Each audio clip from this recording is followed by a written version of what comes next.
Nkwanirizaako gwe munnange akyagyekuumiddeko ensi Buganda anti munnange ensi Buganda kuno kwe kwaffe Kabanda Musoke ow'Ennabalanga Bukoba Kyaggwe akaala amatendo nze nkobozaako nateera olunaku olwaleero kansuubire nti munnange oli bulungi.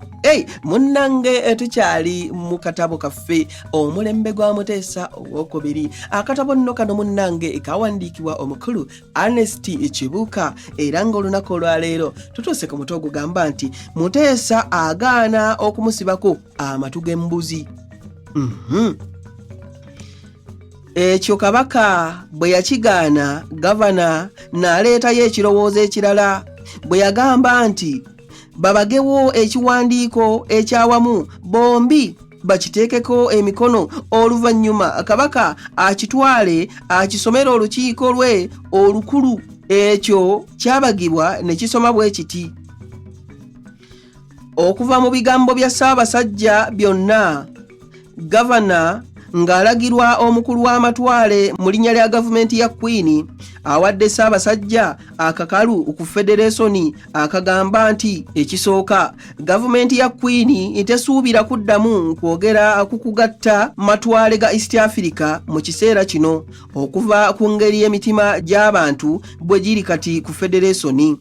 Gavumenti etegeera endowooza y'abantu bonna mu Uganda okusingira ddala abo abali mu Buganda abakyayira ddala Federation. Kyokka gavumenti ya Queen teyinza kweyama nti ebiseera ebijja tewaliba Federation kubanga endowooza ya leero ku Federation eyinza okukyuka.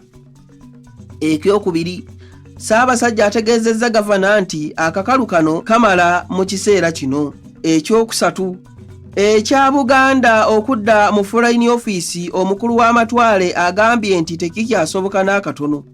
Ekyokuna, ebisabiddwa olukiiko olukulu nti wassibwewo ekiseera ekigere Buganda weeneefugira, olukiiko olwo terwakinnyonnyola bulungi. Olukiiko terwategeeza oba Uganda yonna ekigendererwa kya gavumenti ya Queen kukuza nsi zeerabirira okuzituusa ku kwefuga zokka. Uganda egwa mu nkola eno era ekuzibwa ng'ensi eri awamu newankubadde ebitundu munda yaabyo birekwa okusigaza embeera zaabyo nga bitambulira ku ndagaano ez'enjawulo ze byakola ne Bungereza. Olw'okugoberera enkola eyo mu Maachi 1953 omukulu w'amatwale yakkiriza enkyukakyuka eyasembebwa gavana ne Kabaka ku bya gavumenti ya Buganda. Enkyukakyuka eyo ejja kusobozesa abantu ba Buganda okuba n'eddoboozi eddene mu gavumenti yaabwe. Lino lye limu ku madaala amakulu Buganda ne Uganda mwe zinaayitira okutuuka ku kwefuga. Omukulu w'amatwale alaba ng'okussaawo ekiseera ekigere okutuusa Buganda ku kwefuga tekisoboka. Okwefuga kuliva mu ngeri abantu gye balikwatamu enteekateeka ezo ezibatuusa ku ekyo. Ekyokutaano, omukulu w'amatwale ategeezezza gavana nti yeetegese okulaba ababaka b'obukiiko ayongere okwogeramu nabo ku nsonga zaabwe nga tannadda mu kiwandiiko kye baafulumya. Ssaabasajja azzeemu okukakasa nti Buganda eneeba nga kitundu ekya Uganda. Kale wulira obukumpanya obunnanfuusi. Ekyo kye kiwandiiko gavana kye yali ayagala okufulumya mu mannya ga Ssaabasajja ne gavana, naye Ssaabasajja teyakisiima kukifulumya era teyasiima kufulumya kiwandiiko kya ngeri eyo. Kirabika ng'olukiiko lwe lwalifunye obuzibu okutegeera kye yali aliko. Bw'atyo n'agaana okwetaba mu kiwandiiko ekyo wabula n'agamba gavana nti oba ye yali ayagala yali wa ddembe okukifulumya ku lulwe era n'amulabula nti yalyetikka obuzibu bwonna obulikivaamu. Oluvannyuma Kabaka yategeeza gavana nti ku bya Federation singa akyusaamu n'ateekamu nti olukiiko olukulu lulimala kwebuuzibwako nga tewannaba kusalibwawo, yalisobodde okukkiriza akakalu ako. Omukulu w'amatwale ekyo yakikkiriza era ne kirabika nti ebya Federation byali bigonjoose, naye ekya Buganda okuva mu Colonial Office n'okutandika okulabirira ekiseera Buganda weeryefugira kabaka yasigala akyabisaba, wabula gavana yafuba nnyo okumulabula nti okuggyako ng'akkiriza ensala y'omukulu w'amatwale nga bwe yali ayinza okuggibwa ku bwakabaka. Muteesa kino yakiddamu nti yali akitegeera bulungi. N'omukulu w'amatwale yawandiikira kabaka ebbaluwa mu buntu eri Paasono ng'amuwa amagezi akkirize ensala ya gavumenti ya Queen, era nga bw'amulabula nti kaamala aguguba ng'eyamwalula esiridde. Okutiisatiisa kuno tekwayamba, wabula okwongera okukakanyaza omutima gwa kabaka n'okunywerera ku nsonga.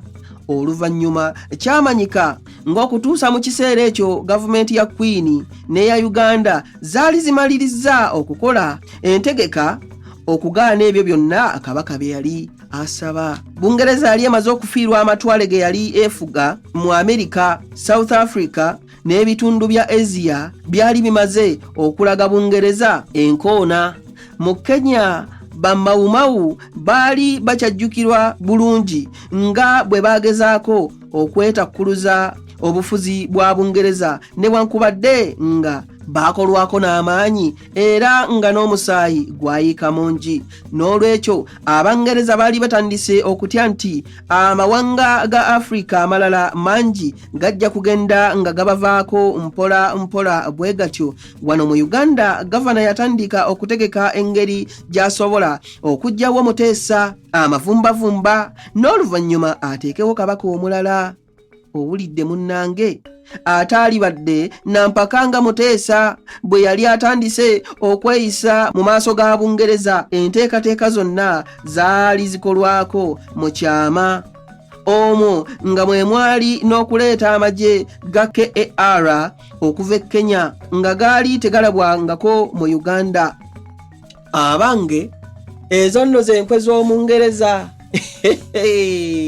Sijja kubyongerako ebigambo ebyo, wabula munzikirize nzire ennabalanga obukoba kyaggwe tuddingana ate mu kitundu ekirala nga nkuwa munnange ebirala. Aye Katonda kuuma Namulondo.